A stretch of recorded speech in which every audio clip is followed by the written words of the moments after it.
Vande. So, respected chief guest, director sir, principal ma'am, all teachers, all parents, and all dear my friends. My name is Tarun Gupta. I am studying class 8. जिनके ही दम से महका ये वतन, जिनके ही दम से महका ये वतन, ऐसे उन वीरों को 100 बार नमन, ऐसे उन वीरों को 100 बार नमन। आप मेरे इन तीनों शब्दों से समझ गए होंगे कि मैं किन की बात कर रहा हूँ। हाँ, मैं स्वतंत्रता सेनानियों की बात कर रहा हूँ।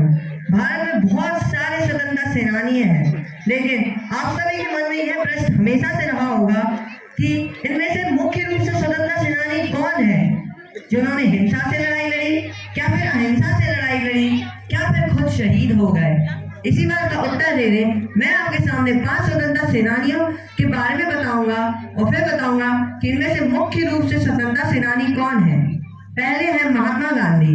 महात्मा गांधी ने अहिंसा से लड़ाई लड़ी, वह 4 तीव्र आंदोलन करे और ब्रिटिश को यहाँ से बाहर निकाल दिया। उन्हें लोगों का मसीहा भी समझा जाता है। क्या फिर नेताजी सुभाष चंद्र बोस, उन्होंने हिंसा से लड़ाई लड़ी और आजाद हिंद फौज की स्थापना करी। उन्होंने ब्रिटिशों से सीधी लड़ाई लड़ी और अंडमान निकोबार आइलैंड में अपनी जीत स्थापित करी। क्या फिर सुखदेव, भगत सिंह और राजगुरु, ये तीनों देश के लिए शहीद हो गए और खुद फांसी में हंसते हंसते बलिदान पा गए।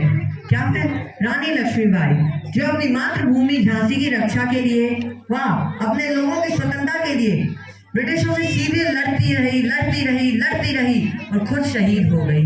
क्या फिर डॉक्टर भीमराव अंबेडकर, जिनने हमारा कॉन्स्टिट्यूशन लिखा, उसमें आज़ादी की सही मतलब बताया, हमें फंडामेंटल राइट्स दिए, जिसमें आज़ादी का सही मतलब है, हमारे आज़ादी के अधिकार है, आज़ादी में क्या क्या है, ये सब दिया गया है। तो मैंने आपको 5 स्वतंत्रता सेनानियों के बारे में बताया, पर इनमें से मुख्य रूप से स्वतंत्रता सेनानी कौन है? वाकई में 5 मुख्य रूप से स्वतंत्रता सेनानी हैं। यहाँ तक कि ये नहीं, इनके अलावा जिन स्वतंत्रता सेनानियों का मेरी स्पीच में नाम नहीं है, वो भी मुख्य रूप से स्वतंत्रता सेनानी है। इन लोगों के बस रास्ते अलग है, बट इनका इरादा एक ही है कि भारत को स्वतंत्रता दिलानी है, भारत के लोगों को विकास करवाना है और भारत को एक ऐसा देश बनाना है जहाँ पे हर कोई खुशी से रह सके, आजादी से रह सके। ये बात हमारी जिंदगी में भी लागू करती है कि सफलता के कई रास्ते हैं, लेकिन जो रास्ता हमें सबसे अच्छा लगे वही हमें सही मार्ग में पहुंचाता है। और मैं अपनी स्पीच के अंत में यही कहना चाहूंगा कि आज के इस समारोह में मैं तरुण गुप्ता आपको गणतंत्र दिवस की हार्दिक शुभकामनाएं देता हूं और अंत में मैं आपसे एक शायरी कहना चाहूंगा कि हम दुश्मनियों की गोलियों का सामना करेंगे, आजाद रहे हैं आजाद ही रहेंगे, आजाद रहे हैं आजाद ही रहेंगे।